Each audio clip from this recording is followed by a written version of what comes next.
दोस्तों नमस्कार, praise the Lord. प्रभु आशीष करे। और आज हम परमेश्वर का वचन से आपका बीच में रखना चाहूँगा। परमेश्वर का वचन में कर्जा के बारे में क्या कहता है। मेरे परमेश्वर के लोग, आज बहुत लोग हैं परमेश्वर का वचन से कर्जा के बारे में जानकारी कम है, फिर भी परमेश्वर का लोग जानते हैं। और बहुत से लोग भी हैं परमेश्वर का वचन के अनुसार नहीं जानते हैं कर्जा ले या ना ले। इसलिए और मैं भी जब परमेश्वर के पास रहते हुए भी परमेश्वर का वचन को जानता नहीं था कि हमें कर्जा लेना है या नहीं मसीहियों को, तो मेरे परमेश्वर के लोग, आपको और मुझे जानना जरूरी है कि परमेश्वर का वचन के अनुसार परमेश्वर का लोगों को, प्रभु यीशु मसीह का लोगों को कर्जा लेना है या नहीं। आइए हम परमेश्वर का वचन से अध्ययन करेंगे। कुछ वचनों को लेते हुए आपको बताऊंगा परमेश्वर का लोगों को कर्जा लेना है या नहीं। मेरे मियों 13 अध्याय उसका 8वां पद में, आपस के प्रेम को छोड़ और किसी बात के कर्जदार न हो। मेरे प्रभु का लोगों, आप लोगों को ध्यान देना चाहिए। आपस के प्रेम को छोड़ किसी बात के कर्जदार ना हो। आपको और मुझे किसी बात का कर्जदार नहीं होना है।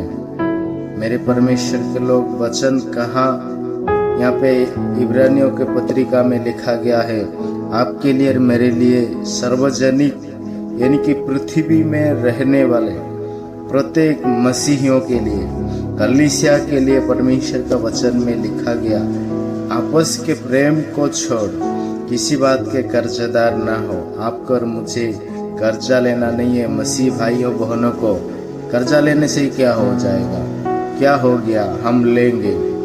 मेरे परमेश्वर का लोग, आप परमेश्वर का दास है, परमेश्वर का दासी है। इसलिए परमेश्वर का वचन में जो कहता है उसके अनुसार आपको और मुझे करना है। इसलिए आप कर्जा नहीं लेना चाहिए। मेरे परमेश्वर का लोग, प्रभु का वचन में कर्जा के बारे में और भी परमेश्वर का वचन में लिखा गया है। नीति वचन 22 अध्याय 7वां पद में इस प्रकार लिखता है, दोस्तों, धनी निर्धन पर प्रभुता करता है और उधार देने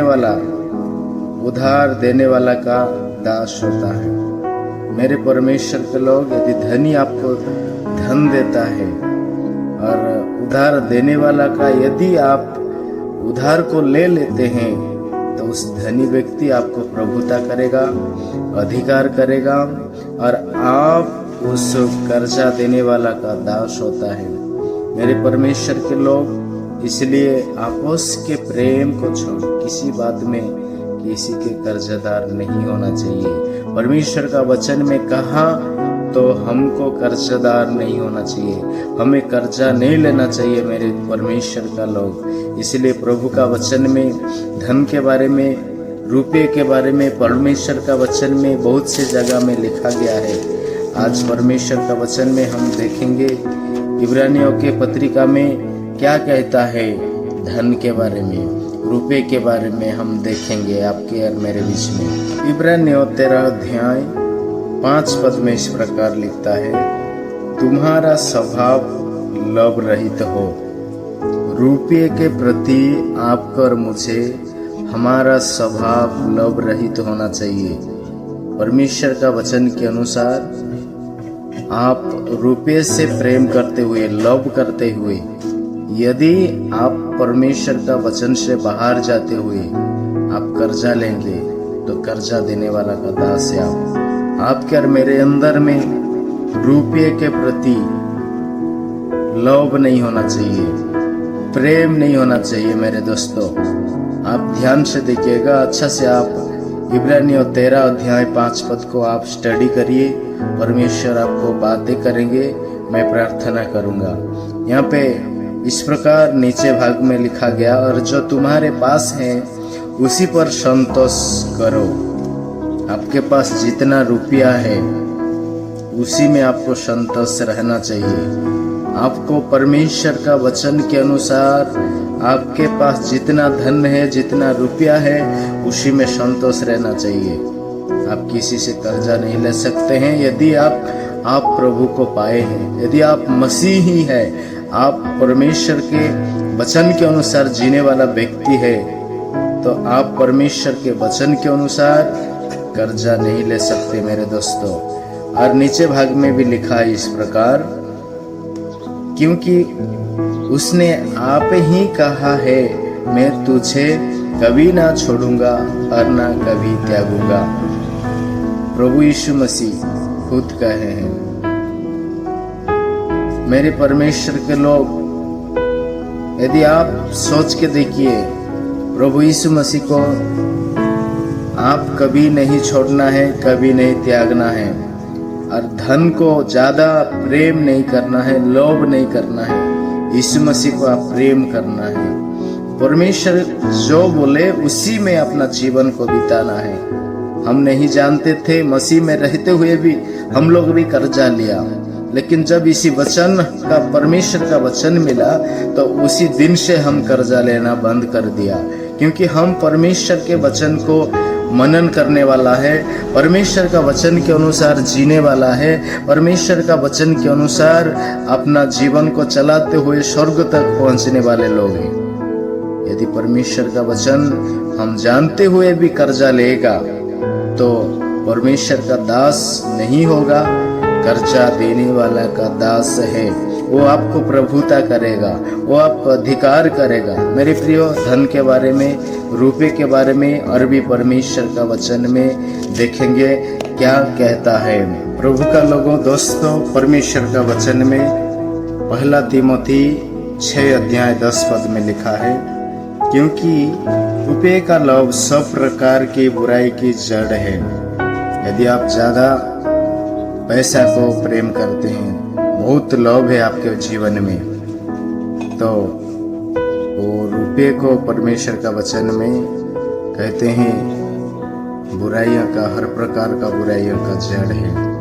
और निचले भाग में लिखा है, जिससे प्राप्त करने का यत्न करते हुए बहुतों ने विश्वास से भटक कर अपने आप को नाना प्रकार के दुखों से छलनी बना लिया है। ज्यादा धनी होने के लिए कर्जा ले लिया, परमेश्वर का वचन से बाहर अपना जीवन बिताते हुए, कर्जा लेते हुए, बिजनेस करूंगा, बड़ा आदमी बनूंगा, बहुत धन कमाऊंगा, विश्वास से वो भटक गया और आपने आपको नाना प्रकार के दुखों का छलनी बना लिया। मेरे दोस्तों, आपको और मुझको परमेश्वर का वचन शिक्षा देता है, रुपये को ज्यादा आप प्रेम मत करिए। आप ज्यादा, परमेश्वर से ज्यादा आप पैसा को लोभ या प्रेम करते हुए आप कर्जा नहीं लेना चाहिए। परमेश्वर का 11 पद में लिखता है, हे परमेश्वर के जन, यदि आप परमेश्वर से प्रेम रखते हैं, यदि आप परमेश्वर को जानते हैं, तो आपको परमेश्वर का वचन में कहता है, हे परमेश्वर का जन, तो इन बातों में भाग। पैसा कर्जा लेने से आपको भागना है, पैसा रुपये से आपको और मुझको बचना है। रुपये चाहिए तो परमेश्वर का वचन के अनुसार रहिए और जो करना है वचन के अनुसार करिए, प्रभु आपको पैसा देगा। लेकिन आपको कर्जा लेना नहीं है, रुपये को ज्यादा प्रेम करना नहीं है। परमेश्वर को पहला स्थान, उसके बाद आपको परमेश्वर का वचन के अनुसार आपको बताता हूँ प्रभु पैसा देगा या नहीं। प्रभु आप ही कहा है कि मैं ना तुझे छोड़ूंगा और मैं ना कभी तुझे त्यागूंगा। परमेश्वर का वचन के अनुसार हम देखेंगे मत्ती लिखित सुसमाचार में धन के बारे में क्या कहता है। आइए हम परमेश्वर का वचन में अध्ययन करेंगे। इसलिए आप और मैं जो जानते हैं वो वचन को मैं फिर से आपको याद दिलाना चाहूँगा। इसलिए आप वीडियो को शुरू से आखिरी तक देखिएगा। लाइक, शेयर, सब्सक्राइब जरूर करना। प्रभु आपको आशीष करेगा। मत्ती लिखित सुसमाचार 6 अध्याय 33 पद में लिखा है, इसलिए पहले तुम परमेश्वर के राज्य और उसके धर्म की खोज करो, तो ये सब वस्तुएं भी तुम्हें मिल जाएगी। कौन सा वस्तुएं मेरे प्रियो? खाने के लिए, पहनने के लिए, जो भी चाहिए। इसलिए पहले तुम परमेश्वर की धर्म और राज्य की खोजी करो तो रुपये भी मिल जाएगा मेरे दोस्तों।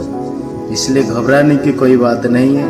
पहले परमेश्वर का धर्म और राज्य की खोज करिए। आप पहले पैसा पैसा करके आप कर्जा ना लीजिए। नाना प्रकार के दुखों का छलनी होगा, उससे आप भागना चाहिए और परमेश्वर के पीछे चलना चाहिए। मेरे दोस्तों, प्रभु का वचन में और भी आपको बताना चाहूँगा, परमेश्वर का वचन में रुपये या धन या आशीष के बारे में क्या कहता है। भजन संहिता 23 अध्याय उसका 6 पद में लिखा है, निश्चय भलाई और करुणा जीवन भर मेरे साथ साथ बनी रहेगी और मैं यहोवा के धाम में सर्वदा वास करूंगा। मेरे प्रियो, मैं इतना कहना चाहूँगा, परमेश्वर का वचन में लिखा है निश्चय भलाई और करुणा जीवन भर आप पर मेरे पीछे पीछे हमारे साथ साथ आएगा। लेकिन पहले परमेश्वर का धर्म और राज्य का खोजी करना है। आपको कर्जा लेना नहीं, आप कर्जा मत लीजिए। प्रभु आपको पैसा देगा, रुपए देगा, जो भी देना है वो देगा, लेकिन वचन से बाहर आप जीवन मत काटिए। आपको प्रभु आपको और मुझे आशीष करे। सबको जय मसीह की। Praise the Lord.